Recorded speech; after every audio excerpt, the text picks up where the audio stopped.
La primera es que pese a todo lo que se ha dicho y pese al recorrido durante 6 meses consecutivos que ha tenido Guaidó, sigue siendo el principal capital político de la oposición.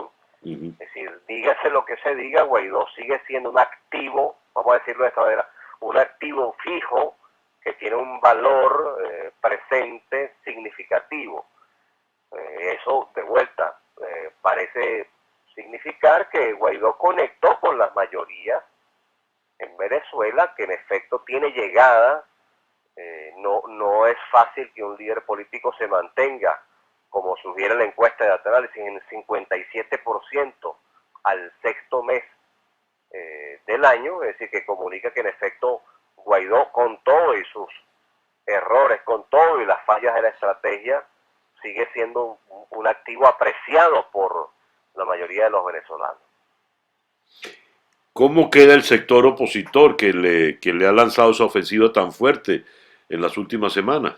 No es muy difícil imaginarse cuál es la agenda de intereses que está detrás de ese sector que, a como dé lugar, pareciera que busca desesperadamente el desprestigio de Guaidó. Sí. Pero dado que Guaidó no exhibe una caída tan importante en sus niveles de aprobación o de intención de voto, para señalar dos variables como la que parece pretenderse en ese sector de la oposición, bueno, parece que ese sector va a empezar a experimentar también una creciente crítica del resto de la oposición, como en efecto, por cierto, está ocurriendo hasta en las propias redes sociales. Sí, así es.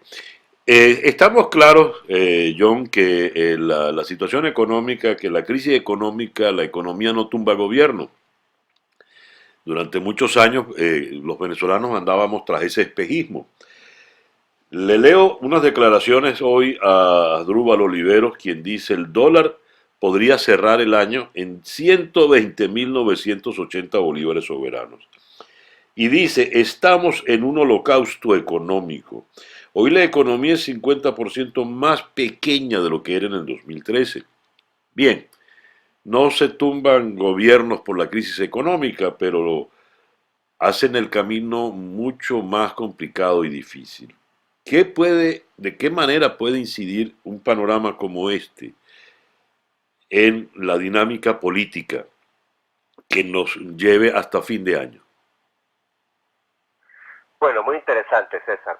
Hay una investigación muy importante de un par de autores, Hagar y Kaufman, que se han dedicado a intentar precisar cuál es el impacto de una situación económica negativa sobre posibles cambios políticos que se experimentan.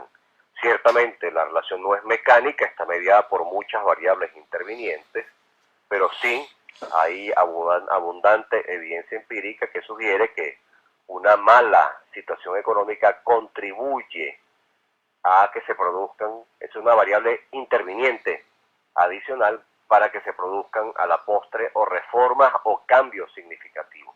Nuestra propia investigación, de la que tú tienes noticias, la de transiciones exitosas a la democracia, Sí. indagó sobre ese tema, se encuentra siempre indagando sobre este y otros temas, y lo que hemos encontrado es que no menos de la mitad de los países que experimentaron transiciones exitosas a la democracia, no menos de la mitad tuvieron una mala situación económica, Ujú. y en efecto esa variable influye. En otra mitad de los casos no hubo mala situación económica, por tanto no se puede hacer la diferencia de forma directa, pero dentro de los casos en los que hubo mala situación económica, sin duda esta fue una variable que contribuyó a la transición a la democracia. Entonces, le repito, no se puede hacer la diferencia de forma directa porque intervienen muchas variables, pero la investigación de Hacker y Kaufman, que tiene muchos más casos que el nuestro respecto de otra materia, sí responde afirmativamente a tu pregunta, César.